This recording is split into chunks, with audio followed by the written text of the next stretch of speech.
নিজের ব্যক্তিগত জীবনের অভিজ্ঞতা নিয়ে মুখ খুলেন জাতীয় চলচ্চিত্র পুরস্কার জয়ী অভিনেত্রী রানী মুখার্জি। দীপিকা পাড়ুকোনের কল্কি সিকুয়েল থেকে সরে দাঁড়ানোর খবরের মধ্যেই রানী নিজের কাজের অভিজ্ঞতা নিয়ে জানিয়েছেন।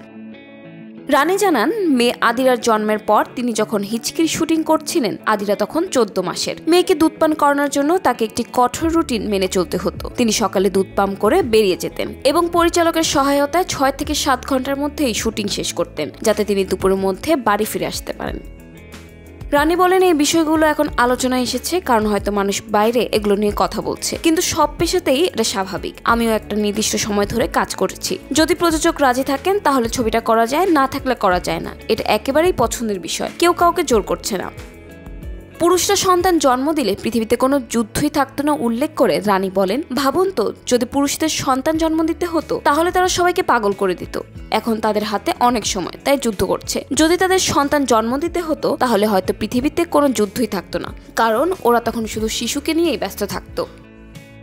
অভিনেত্রী মনে করেন, পুরুষরা একটি শিশুকে জন্ম দেওয়ার মতো অসাধারণ এই অভিজ্ঞতা থেকে বঞ্চিত। এটা ঈশ্বরের সবচেয়ে কাছাকাছি আসার একটি অনুভূতি, কারণ এর মাধ্যমে আমরা একটি জীবন সৃষ্টি করি।